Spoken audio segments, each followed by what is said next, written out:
Anthony Slater, The Athletic. Can you take us through how you learned of Klay's news, how close that was to the draft, kind of the mood, and just kind of how that might have rattled you guys?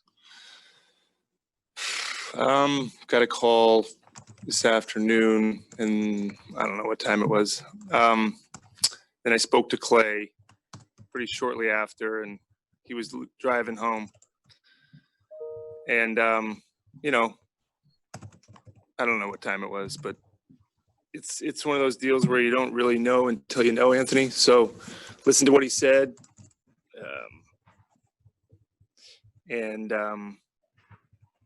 Just kind of started, got our trainers involved, got them on the phone with him. They talked to him, and then started setting up a way to find out more information, really. And then I had to get back to the draft. So hard to disengage mentally from it, but we had a lot of stuff going on as far as drafts and trades, potential other things. So I couldn't really let my mind go all the way there. But now the draft's over, and we'll find out more tomorrow.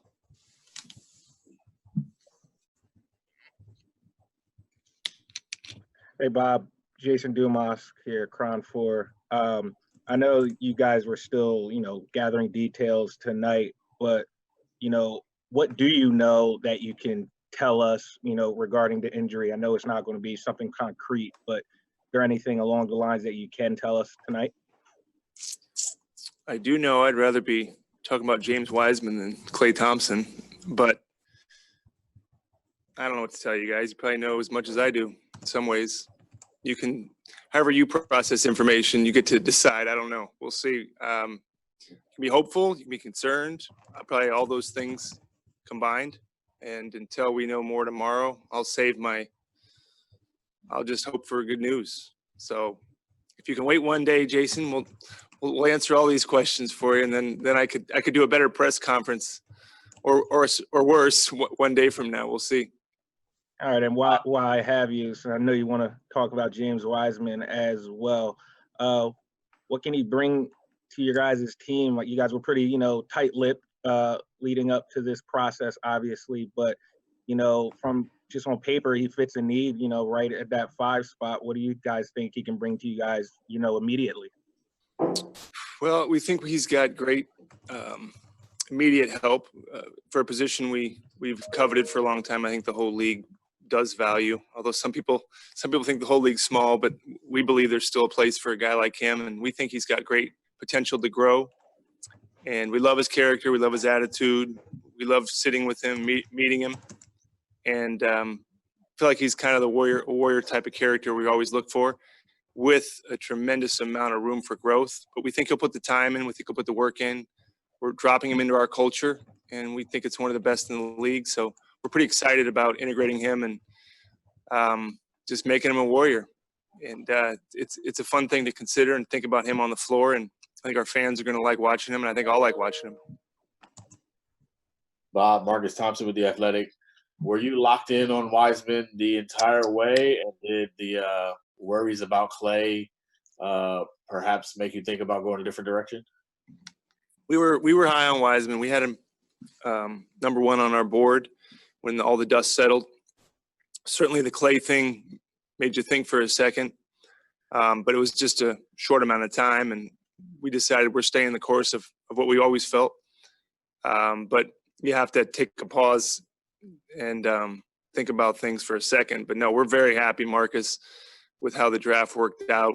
We got the guy we wanted, and excited, like I said, to get going and get him in our practice facility and get to work. Bob, I've heard comparisons to David Robinson and Chris Bosh and Chris Webber. What do you think of those comparisons, and how good can this guy be? Yeah, Mark, let's hope those comparisons are made in 10 years from now, or 15 or 20. I mean, all the comparisons are good. I like those too. Those are great names. Any of those names I think those are all Hall of Fame guys. So he could be. Will he be? I think that's up to him. I think that's up to us, but mostly him. How much time he wants to put in, how much he loves it. I think all those guys love the game. He's got the talent. He's got the skill. I think he's got the work ethic. But those guys, they charted a pretty unique path, and they worked for it. And had long careers, And so we think he's got the potential to kind of pave his own way with the skill set he has. A lot of people want to say he's just a rim rolling, rim protecting, dunking guy. We think he can be more than that, but he's 19 years old. And people forget how young these guys are, and that it's going to take a little time. But like I said, we've got a great coaching staff. I don't think he can learn from better players when he's watching some of our vets work next to him. He's going to learn what it requires to become great, but I think he wants it. And so that's what we're excited about. We see a guy that wants to work and wants to be great. What about some of the uniqueness of him? Speaking Mandarin, wants to be a philanthropist, wants to buy Chick-fil-A. Like he seems like there's a lot that he wants to do. That's good. I mean, smart guy. We like intelligent players, and like the fact that he's got other interests. I don't think that's a bad thing. Clearly, basketball's in his heart, and it's probably the number one thing in his life. But like I said, we had a chance to spend some time with him down in Miami pre-draft, and you're going to like him. I don't know how well you know him. I think you've talked to him as well. A very personable guy, and he's a type of guy that, you know, you'd love to bring home and introduce to the family, and polite young man. Been through a lot growing up. I've been through a lot in the last few years and last few months. I think he's probably just excited to come and start playing basketball and get back to it. He hasn't played basketball. Last time he played basketball, I was at his game in November, about a year ago, up in Oregon. So I don't think he's played a basketball game in over a year or close to a year. So I think he's just chomping at the bit to play again, Mark. Is the expectation that he can step in? You guys think he can step in and give you 20, 25 minutes at least right away? I hope, Anthony. We'll see. I don't know. I mean, like I said, no summer league. It's hard to answer that question. 3 games in the college. I don't know. In some respects, you know, I'm more worried about 3 or 4 years from now than I do 2 or 3 months from now. But yeah, we'd like to give him that opportunity. And Steve's got to find a way to use him. And obviously our lineups are a factor. But we like to hope that he's getting minutes and growing on the job. But we'll see. He's going to have to earn that in camp. But we think he's got the possibility of coming out and giving us those kind of minutes. Bob, does have you given gotten a commitment to spend the traded player exception? And if so, does Klay impact that at all? Whatever happens with Klay? We have the green light to do that. We have it. Klay or no Klay, depending on what we hear. So it's there. Got to find a way to make it work for us. Certainly, once we hear more tomorrow, that might affect it. It might not. We'll see. I mean, certainly it may allow us to be more aggressive, but something has to make sense. Certainly, if we feel like we need to add to that position, we'll do our best to do it. Still have free agency, and you know, we'll see, Marcus. We'll see what news we hear and what positions we need to fill. I think we needed wing depth anyway, and so we'll look there anyway, no matter what. So now that the draft's over, kind of know what we have. We know what we have in the center position at least, and so we'll start that process. Probably when I'm done here with you guys, we'll go back and start having those internal conversations. Did Klay hurt his right leg? Yes.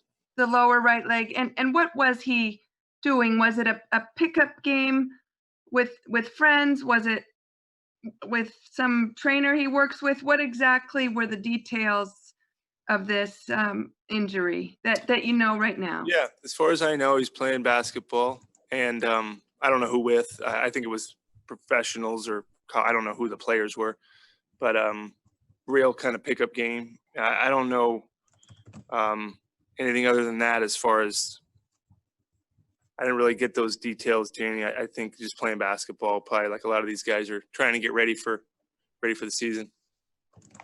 Thank you. Welcome.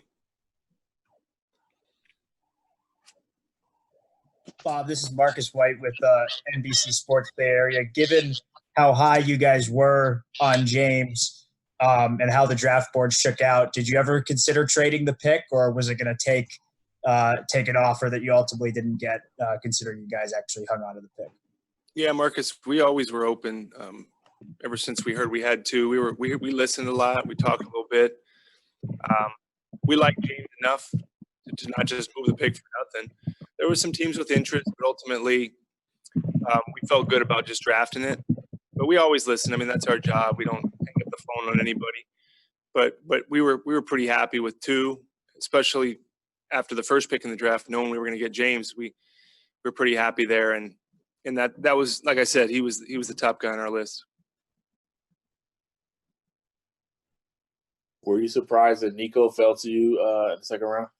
A little bit, yeah. I mean, Steph said we had to draft guys that went to his Under Armour camp, so we had to take Wiseman and Nico to keep our point guard happy. But it is funny though. Those guys both did go.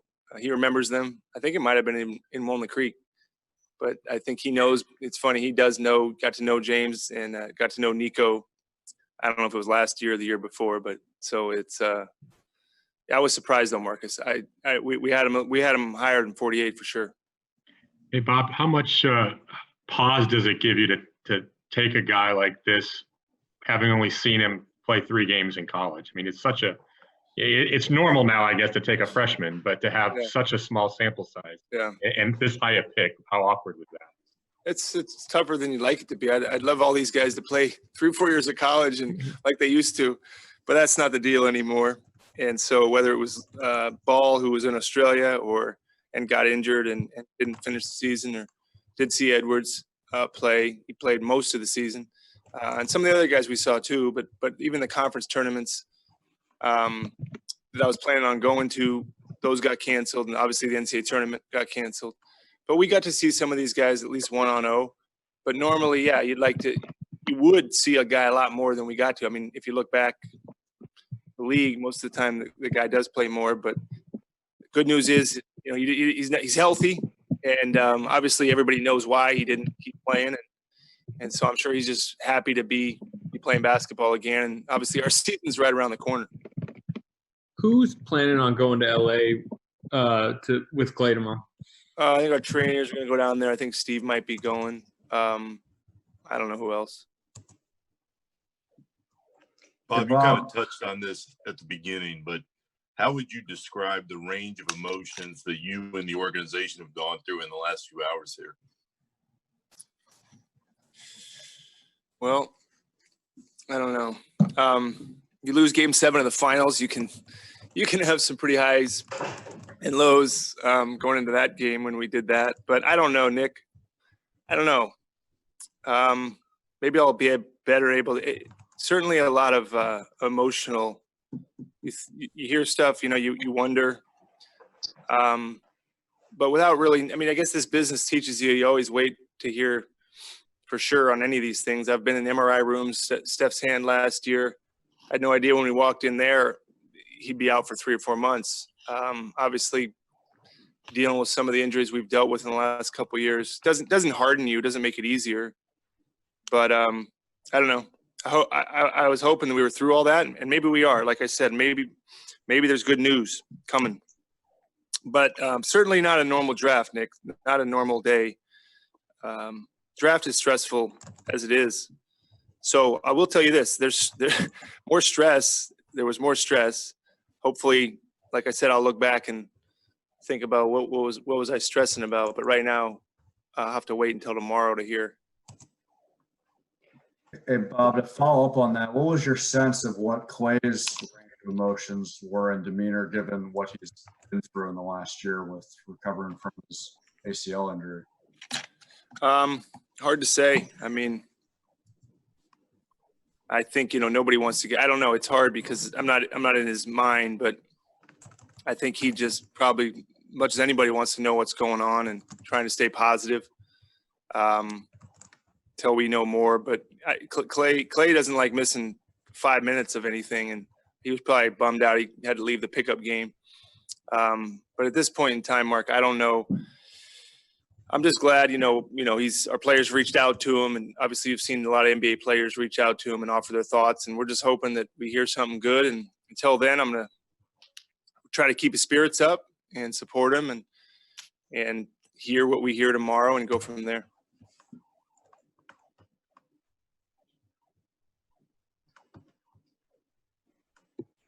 I know we're bouncing around with all these topics.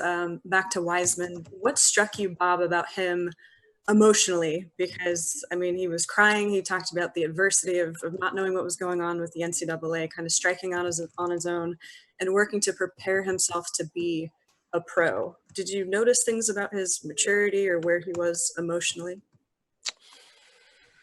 Yeah, he is mature. I mean, for his age, although you have to remember they're all pretty young, these guys, Kareth. But yeah, I mean, he sensed. I liked his reaction to getting drafted. I thought, this is a guy that cares. And I think he showed he wanted to be with us. I mean, look, a lot of the depth of emotion there. We spoke to him on the phone afterwards. I think this is what he wanted. I think this is where he wanted to be. It's what we wanted. But I sense a young man who's serious, which we like, and who is ready to go and saying all the right things. I think he'll do all the right things. This is the type of people you like. This is the type of people you bet on. And so happy for him, happy for his family. I don't have any clue what it'd be like to hear your name called in the NBA draft. So it's got to be a huge moment for him. And you could tell watching him.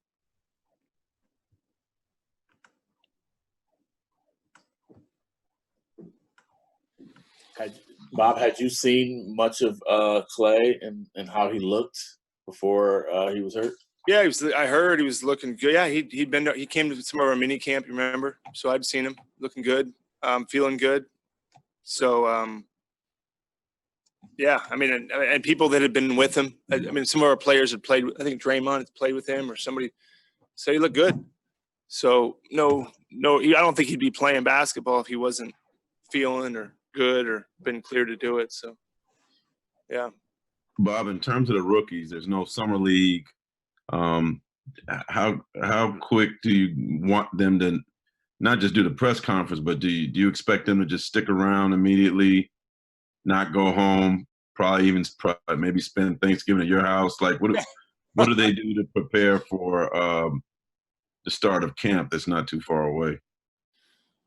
Yeah, man. Maybe your house, maybe my house. I don't know what these guys are, where they're going or what they're doing. But I mean, look, I respect people want to be where they want to be on Thanksgiving, but they don't have a lot of time. So maybe some guys want to come for a few days, get a place to live, go back for a day. Maybe some of them. I mean, basketball players. When I was, sometimes you don't get Thanksgiving. A lot of these guys probably aren't used to getting it. When you play in college, you usually don't get to go home. You have Thanksgiving at some conference or non-conference tournament or with your team. So we'll see. We're going to figure out. Some of these guys think are coming out here tomorrow, Raymond. And so I don't know, Mark. I think it's kind of here we go. Season's, I don't know if it's a week away or 2 weeks, I guess. Not much time. So we'll see. I mean, hopefully they'll stay if they can, or if they got to go, they go and come back pretty quick. What do you think of Wiseman's jumper? I mean, I think he's got good potential. I look at a lot of the big guys and that can shoot now that I can't name because I'm not allowed to. There's a lot of big guys that have learned to shoot really well in our league that weren't doing it at 19. The nice thing about him is, big guys were never really allowed to shoot 3-pointers, and I imagine he probably would have shot 1 or 2 a game at Memphis. So like the possibilities, Anthony. But, like anybody, he's going to need to work on it quite a bit. NBA line's further out, and that'll be something Steve will work with him on. We know the importance of stretching your game out. But like I said, I think this guy's going to have a long career. And over time, we hope that becomes a pretty natural part of his game. Bob, anything jump out at you from other moves made around the league or other picks made today? Just so, I mean, I'm laughing, but there's so many. This team all of a sudden traded this pick, and it's a lot of movement. We've been part of that. Sometimes more in the second round, but just great admiration for the people that work in the league. It's a hard job, and a lot of competitive people out there, and everybody keeps getting better. And nothing that hasn't happened in past drafts. Maybe a little different, I guess, because people didn't get to see as many of the draft picks, or maybe knowing free agency is 2 days away. I don't know. It's 2020. There's a lot of, I don't know how to process this stuff. Bob, did you like Wiseman because of his high defensive ceiling? Was that what kind of attracted you, or do you think he's athletic enough to, if he gets caught in a switch on the wing, do you think he could develop the type of defensive acumen to be able to hang out there? We hope both, Marcus. I mean, we like the possibility for both. I think he's going to have to learn to do both. He's big, but NBA's got a lot of big guys in it. But, you know, I think he's physically can do it, but there's going to be a mental growth. He's going to have to learn the NBA game. He's never played this style, never played against these kind of caliber players. And so we hope he can do all that, but no 19-year-old, I think, figures it out right away. But I think he's got a willingness and an effort, and he's going to learn. I mean, can't learn from a better defender than Draymond Green, who probably won't be shy correcting him if he needs to.